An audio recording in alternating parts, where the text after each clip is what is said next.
Hi friends, welcome to மண் வாசம் channel.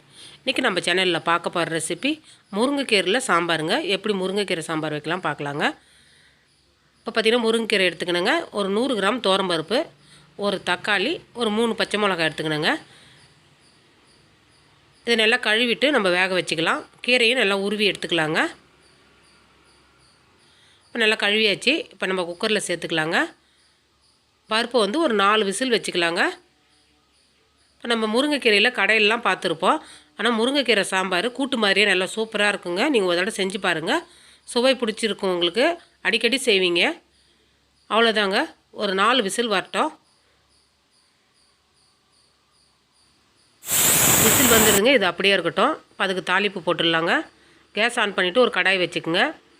ஒரு 4 டேபிள் ஸ்பூன் அளவுக்கு எண்ணெய் விட்டுட்டு பெருஞ்சீரகம் சேர்த்துக்குங்க. ஒரு 1/4 டீஸ்பூன் பெருஞ்சீரகம் நல்லா வெடிக்கிட்டுன்ட்டு ஒரு பெரிய வெங்காயத்தை நீல வாக்கில் கட் பண்ணி சேர்த்துக்குங்க.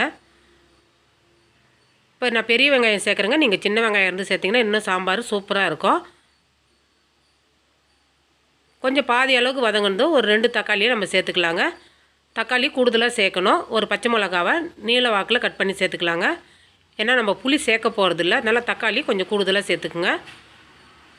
தக்காளி வெங்காயம் ஒரு பாதி அளவுக்கு வதங்கினதும் இப்போ மசாலா சேர்த்துக்கலாங்க. ஒரு 1/2 டீஸ்பூன் மஞ்சத்தூள், 1/2 டேபிள் ஸ்பூன் அளவுக்கு குழம்பு மிளகாத்தூளுங்க. வேறு எந்த மசாலாவும் சேர்க்க தேவையில்லை.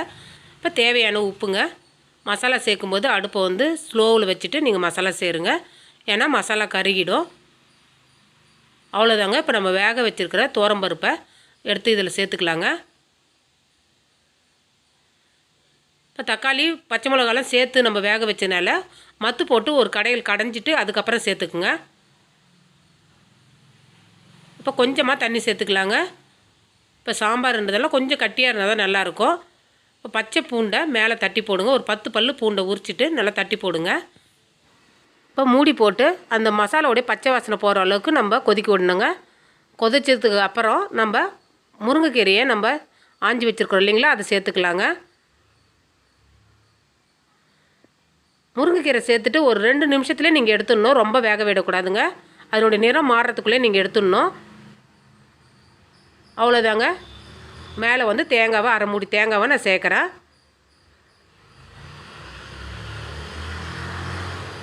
தேங்காய் சேர்த்துட்டு ரொம்ப கொதிக்க விட தேவையில்லைங்க. அவ்வளோதான், சூப்பரான சுவையான முருங்கைக்கீரை சாம்பார் ரெடி ஆகிடுச்சிங்க. இந்த ரெசிபி பிடிச்சிருந்துன்னா மண் வாசம் சேனலை லைக் பண்ணுங்கள், ஷேர் பண்ணுங்கள், கமெண்ட் பண்ணுங்கள், சப்ஸ்கிரைப் பண்ணுங்கள். பக்கத்தில் இருக்க பெல் ஐக்கானை கிளிக் பண்ணுங்கள். தேங்க்யூ.